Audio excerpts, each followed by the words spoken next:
శ్రీమాత్రే నమ. జయ గురు దత్తాత్రేయ నమ. ఈ వీడియోలో మనం వృషభ రాశి వారికి డిసెంబర్ 1వ తారీఖు నుంచి 7వ తారీఖు మధ్యలో జరగబోయే వార ఫలాల గురించి తెలుసుకుందాం.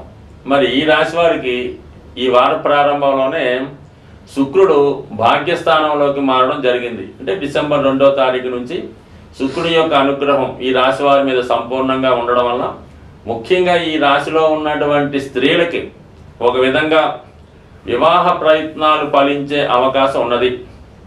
అలాగే మీరు ఏదైనా ప్రయాణం చేస్తున్నప్పుడు కానీ ఏదైనా బంధువుల ఇంటికో శుభకార్యాలకో వెళ్ళినప్పుడు సాధ్యమైనంత వరకు ఒంటరిగా వెళ్లకుండా ఎవరినైనా గార్డుగా తీసుకొని వెళ్తే మంచిది. ముఖ్యంగా స్త్రీలకు ఈ విషయం చెప్పడం జరుగుతుంది. ఈ రాశిలో ఉన్నటువంటి స్త్రీల పైన దుష్టుల యొక్క ప్రభావం ఎక్కువగా ఉంది కాబట్టి వాళ్ళు జాగ్రత్తగా వ్యవహరించవలసి ఉంది. అలాగే దగ్గర బంధువుల నుంచి కూడా కొంతవరకు ఇబ్బందులు ఎదుర్కోవచ్చు. ఆ కారణం వల్ల ఏంటంటే ఏదైనా ఒంటరిగా ప్రయాణం చేయడం కానీ ఒంటరిగా ఎక్కడికైనా వెళ్ళడం కానీ స్త్రీలు ఈ విషయంలో మాత్రం జాగ్రత్తగా ఉండడం మంచిది. సో మిగతా విషయాల్లో చూసినప్పుడు వాళ్ళకి మంచి ఉపాధి అవకాశాలు, వాళ్ళకి ఎక్కడికి వెళ్ళినా మంచి నేమ్ అండ్ ఫేమ్ అలాంటివి కూడా లభించే అవకాశం ఉన్నది. ముఖ్యంగా ఈ రాశిలో ఉన్నటువంటి స్త్రీలు దూర ప్రాంతంలో ఉన్నటువంటి లేదంటే దూరంగా ఉన్నటువంటి భార్యాభర్తలు తిరిగి ఒకటవడానికి, అంటే ఫిజికల్గా వాళ్ళు ఏదో వేరే ఊర్లో ఉన్నప్పుడు ఒకే ఊర్లో కలుసుకొని తిరిగి వాళ్ళు ఒకే చోట కాపురం చేయడానికి అనుకూలంగా ఉంటుందన్నమాట. ఎందుకంటే ఈ శుక్రగ్రహం భాగ్యస్థానంలో ఉండడం వల్ల ఈ కుజుడు 3వ స్థానంలో ఉండి నీచ స్థానంతో ఉండి చూడటం జరుగుతుంది వాడు శుక్రుడిని. ఇది శుక్రుడు బలంగా ఉన్నప్పుడు కూడా కుజుని యొక్క స్థితి అనుకూలంగా లేకపోవడం వల్ల వారి యొక్క ఆలోచన విధానం కరెక్ట్గా ఉండదన్నమాట. సో ఆ కారణం వల్ల స్త్రీలు ఈ సమయంలో వేధించబడే అవకాశం ఉంది కాబట్టి వాళ్ళు జాగ్రత్తగా వ్యవహరించాలి. అలాగే ముఖ్యంగా రాశి యందు సంచరిస్తున్నటువంటి గురు గ్రహం చాలా వరకు జాతకుడిని ఆధ్యాత్మిక రంగంలో కానీ పుణ్యక్షేత్రాలు దర్శిద్దామనే ఆలోచన ఎక్కువగా రావడం జరుగుతూ ఉంటుంది. ముఖ్యంగా ఏంటంటే ఈ గురువు నవాంశలో ఉచ్చ స్థితిలో సంచరించడం వల్ల జాతకుడు ఏదైనా దగ్గరలో ఉన్నటువంటి పుణ్యక్షేత్రాన్ని దర్శించి ఆ పుణ్యక్షేత్రంలో 1-2 రోజులు అక్కడ స్టే చేయడం, అక్కడ ఆధ్యాత్మిక కార్యక్రమాల్లో పాల్గొనడం జరిగే అవకాశం ఉంది. ఫర్ ది సేమ్ టైం ఇదే సమయంలో జాతకుడు గృహాన్ని మారడం కానీ కొత్త గృహాన్ని కొనుక్కొని అందులోకి మారడం కానీ లేదంటే కొత్త గృహం కొనుక్కునే ప్రయత్నాలు చాలా వరకు నెరవేరే అవకాశం ఉన్నది. ఇక కుజుడు 3వ స్థానంలో సంచరించడం, 10వ స్థానంలో శనిగ్రహ సంచారం, ఈ రెండు కూడా జాతకుడికి అనూహ్యంగా ఉద్యోగంలో ఏమైనా ఇబ్బందులు రావడం కానీ ఉద్యోగం మారవలసి రావడం కానీ ఉండే అవకాశం ఉంది. సో ఏదైనా జాతకుడు ఉద్యోగ విషయంలో చాలా జాగ్రత్తగా వ్యవహరించాలి. ఏమాత్రం అజాగ్రత్తగా ఉన్నా అప్రమత్తంగా ఉన్నా ఇతరుల యొక్క ఇబ్బందులు మీరులోనే వాళ్ళ యొక్క కుట్రలకులోనే మీరు ఉద్యోగాన్ని పోగొట్టుకోవడం అలాంటివి జరగవచ్చు. కాబట్టి ఉద్యోగ విషయంలో చాలా అశ్రద్ధ చేయకుండా జాగ్రత్తగా వ్యవహరించండి. అలాగే మీరు ప్రయాణం చేస్తున్నప్పుడు మీ దగ్గర ఉన్నటువంటి విలువైనటువంటి వస్తువులు కానీ డాక్యుమెంట్స్ కానీ పోకుండా జాగ్రత్తగా వహించండి. అలాగే ప్రమాదకర వృత్తిలో ఉన్నవాళ్ళు కూడా ప్రయాణాలు చేస్తున్నప్పుడు జాగ్రత్త వహించడం మంచిది. అలాగే ప్రయాణంలో పరిచయం ఉన్నటువంటి వ్యక్తులు, అంటే అమ్మాయిలకైతే అబ్బాయిలు కానీ అబ్బాయిలైతే అమ్మాయిలు కానీ ప్రయాణం ద్వారా పరిచయమైనటువంటి వ్యక్తుల ద్వారా మోసపోయే అవకాశం ఎక్కువగా ఉంటుంది. కాబట్టి సాధ్యమైనంత వరకు ప్రయాణాలు చేస్తున్నప్పుడు కొత్త వారితో పరిచయం పెంచుకోకండి.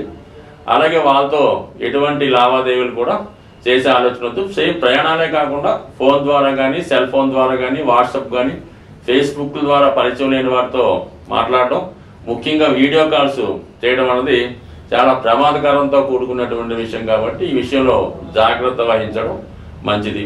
అయితే లాభస్థానంలో రాహుగ్రహం కూడా ఎవరో ఒకరి యొక్క మోసానికి గురయ్యే విధంగా ఈ గ్రహస్థితి అనుకూలిస్తుంది. కాబట్టి జాతకుడు ఏమాత్రం ఎటువంటి విషయాల్లో కూడా కొద్దిగా తను మనసుని పక్కన జాగ్రత్తగా ఆలోచిస్తూ ఇటువంటి అనైతిక కార్యక్రమాల విషయంలో చాలా దూరంగా ఉంటే మంచిది. సో అలాగే ఏంటంటే 7వ స్థానంలో ఉన్నటువంటి రవి బుధుల కలయిక చాలా వరకు వివాహ విషయంలో ఒక నిర్ణయానికి వచ్చినప్పుడు కూడా కొద్ది చికాకులు వివాహ విషయంలో కూడా అనుకూలించే అవకాశాలు ఎక్కువ ఉన్నాయి. సో అలాగే మరి విద్యార్థులకు మాత్రం ఈ సమయంలో ఏదైనా ఉపాధి అవకాశాలు, చిన్న పార్ట్ టైం జాబ్స్ రావడం కానీ లేదంటే వారు విద్యలో ఇంకా ఎక్కువ ప్రతిభ చూపించి జీవితంలో ఇంకా పైకి రావడానికి ఈ గ్రహస్థితి అనుకూలించే అవకాశం ఉంది. స్వస్తి. ఈ వారంలో మరి సుబ్రహ్మణ్య షష్ఠి రాబోతుంది. డిసెంబర్ 7వ తారీఖున సుబ్రహ్మణ్య షష్ఠి, అలాగే 6వ తారీఖున నాగ పంచమి రావడం జరుగుతూ ఉంటుంది. ఈ రెండు కూడా ఎవరి జన్మ జాతకంలో సర్పదోషం లాంటిది ఉంటుందో వాళ్ళు దాని పరిహార నిమిత్తం ఈ 2 రోజులు కూడా విధి విధానంగా సుబ్రహ్మణ్య స్వామిని ఆరాధించడం వల్ల వారి జాతకంలో ఉన్నటువంటి సర్పదోషం పరిహారం అయ్యే అవకాశం ఉన్నది. అంటే అసలు సర్పదోషం ఏ విధంగా ఉంటుంది, దానివల్ల ఏ విధమైనటువంటి ఫలితం వస్తుంది అని గమనిస్తే, జాతకంలో కేంద్రాల్లో పాపగ్రహాలున్నా, పంచమ స్థానంలో కుజుడు, శని, రాహు, కేతు లాంటి గ్రహాలున్నా, వృశ్చిక రాశిలో ఇటువంటి పాపగ్రహాలున్నా, అలాగే శుభగ్రహాలైనటువంటి గురువు, శుక్రుడు, రాహుకేతువులతో కలిసిన ఈ విధమైనటువంటి సర్పదోషం అన్నది ఏర్పడడం జరుగుతూ ఉంటుంది. అలాగే కుజుడు బలహీనపడి ఉన్న, నీచ స్థితిలో ఉన్న రాహుతో కలిసినా కూడా అంటే ఏదో విధంగా అంటే ప్రతి జాతకంలో కుజదోషం ఉన్నట్టు ప్రతి జాతకంలో కూడా ఏదో ఒక సర్పదోషం అన్నది కనపడడం జరుగుతూ ఉంటుంది. అంటే ఈ సర్పదోషం ఎందుకు ఏర్పడుతుందంటే తెలుసో తెలియకో సర్పాలకు ఇబ్బంది కలగడం వలన ఈ దోషం రావడం జరుగుతుంది. ఇది 7 తరాలుగా జాతకుడిని బాధించే అవకాశం ఉంది. అంటే మీ పూర్వీకులు 7 తరాలుగా అటు ఇటు వాళ్ళు ఏ దోషం చేసినా అది కుటుంబంలో అందరికీ రావాలనే ఏం లేదు, ఎవరో ఒకరికి రావచ్చు. మళ్ళా అది ఎక్కువగా ఈ సర్పదోషం మరి పిల్లలు కలగడంలో ఆలస్యం అవుతుంటుంది. ఎవరి జాతకంలో ఈ సర్పదోషం ఉన్నా వాళ్ళకి ఏమవుతుందంటే సంతానం లేటుగా పుట్టడం, పుట్టిన వారు చాలా బలహీనంగా ఉండడం, ఆరోగ్యకరంగా లేకపోవడం, విద్య రాకపోవడం, ఏదో ఒక రోగం వస్తూ ఉంటుంది. అలాగే ఏంటంటే జాతకుడు చెడు వ్యసనానికి లోనవుతూ ఉంటాడు. తల్లిదండ్రులను హింసించడం, ఇంట్లో డబ్బులు పట్టుకుపోయి ఖర్చు పెట్టడం, తాగుడు లాంటి కార్యక్రమాలు చేపట్టడం, పగలంతా నిద్రపోయి రాత్రులంతా మేల్కొని వివిధ ప్రాంతాల్లో సంచరించడం, ఇవన్నీ కూడా జాతకుడి యొక్క సర్పదోషానికి కారణమవుతూ ఉంటాయి.